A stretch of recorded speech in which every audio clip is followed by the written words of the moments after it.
Quantas vezes, Guilherme, você ouviu aquela expressão, chega o chefe mais duro lá, o líder superior, o diretor, o gerente sênior, e bate na mesa e fala o seguinte: eu quero saber se alguém é macho para tomar essa decisão. Se você chegar na minha equipe e falar essa expressão, 2 levantam e vão embora. E com razão, e eles estão certíssimos, estão corretíssimos. Não existe mais por que eu tenho que ser macho para tomar decisão. Exato. Concorda que esse líder descasou competências? Claro.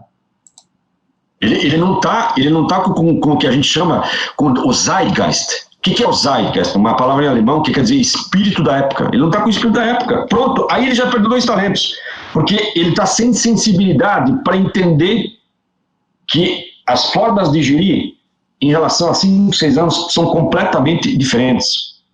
Eu fiz um curso, eu tinha uma professora de masculinidade tóxica. Há 2 anos eu contratei para melhorar essas questões minhas. Por quê? Eu sou um homem de 54 anos, carrego muitos preconceitos, tenho muitos vieses, tenho sim masculinidade tóxica. Por quê?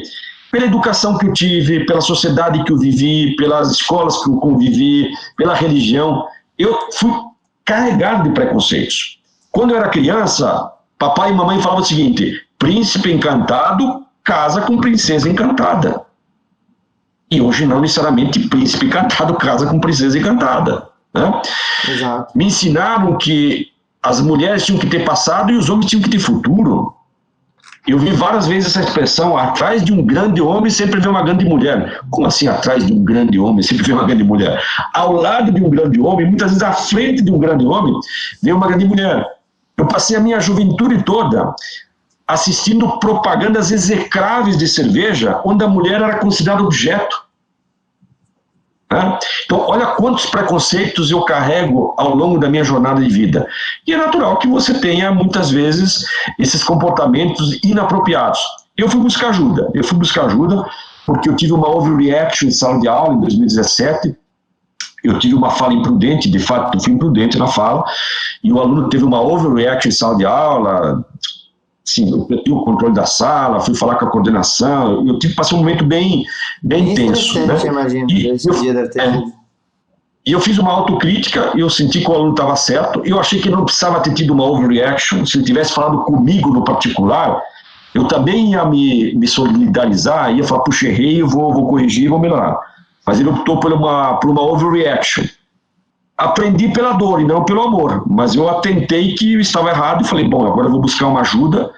E de 2 anos para cá nunca mais tive problemas, porque eu realmente reparo muito rapidamente quando cometo um erro, né? Eu tenho essa autoconsciência: eu cometi um erro aqui, opa, desculpa, né?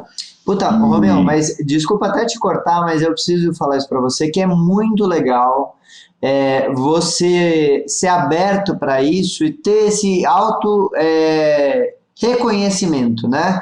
Muitas pessoas, eu já cheguei a trabalhar com pessoas com um pouco mais de idade e tudo mais, e por muitas vezes, pela cultura, pela geração, por várias questões, tiveram essas problemáticas que você também vivenciou, só que eles não conseguiam reconhecer, eles falavam: não, eu tô certo, não, e o que acontece, né? Quando você não se abre, as pessoas ao redor de você, elas por muitas vezes elas acabam a te excluir, entre algumas aspas, né? E não envolver você em determinadas questões, porque assim, eu até faço uma brincadeira com algumas tias e tios meus que têm mais idade, que infelizmente, pela forma como eles tratam determinadas coisas, eu evito contar determinadas coisas para eles.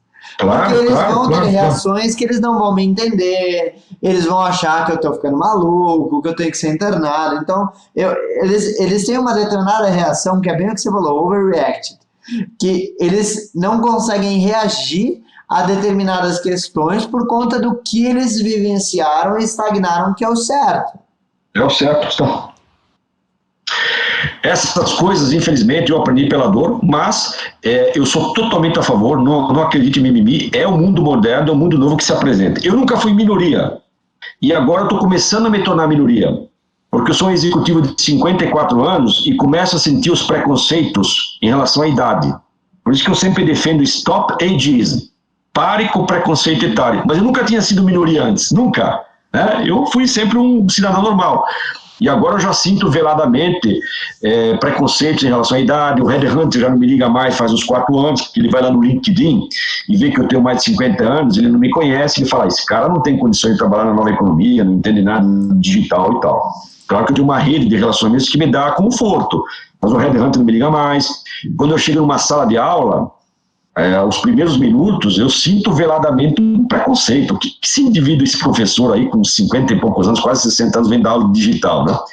Então, o que acontece? Eu tenho que estudar muito, eu tenho que me preparar muito mais para encantar alunos como você, que são os meus alunos, jovens, bem preparados, com uma competência bem acima da média, e eu tenho que me preparar mais, porque eu já encaro de arrancada, assim, no minuto 1, já tenho um preconceito quando vê um careca como eu entrando em sala de aula. Então, eu aprendi agora o que é ser minoria. Então, quando a gente brincava, às vezes, com as minorias, naquelas piadas de mau gosto, para nós era normal, mas quem é minoria fica sentido. E hoje, quando eu vejo empresas cometendo gafes como essa que eu te falei, da instituição financeira não contratar um diretor de marketing com mais de 40 anos, porque ele não vai entender da nova economia, eu lhe confesso, eu fiquei incomodado.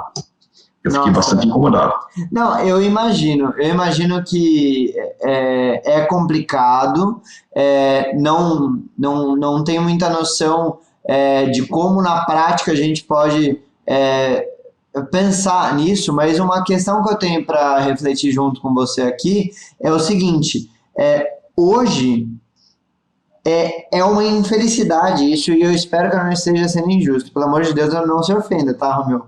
Mas uma questão que eu fico refletindo por muitas vezes a gente acaba tendo a expectativa preconceituosa de que a pessoa que ela tem mais idade, ela está desatualizada.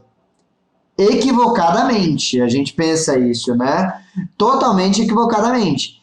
Mas eu acho que é muito por conta do que a gente acaba tendo de rota, né? Como eu disse para você, eu tenho dificuldade em falar com a minha tia, que tem 85 anos, seja sobre coisas que dizem respeito à minha área, ou não, e eu acabo refletindo isso em por muitas vezes, outras pessoas que não necessariamente têm as mesmas dificuldades que a minha tia. Fez sentido? Faz sentido. Por isso que a empatia é importante. Você tem que entender o meu lado, e eu também tenho que entender o teu lado. Exato. E a gente tem que exercer a empatia mútua, né?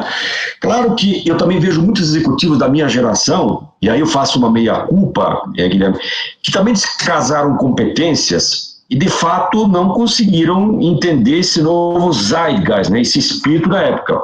E eu diria para você que é uma parcela significativa dos executivos com mais de 50 anos que tem dificuldades em entender o ritmo das mudanças. E em coisas sutis como essa que eu falei para você, de você liderar pessoas, né?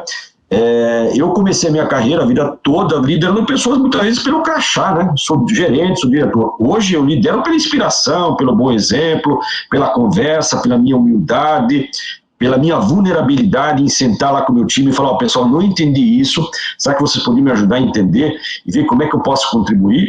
Porque senão eu não sobrevivo como executivo, aí eu entro para a estatística dos consumidores de ansiolítico, né?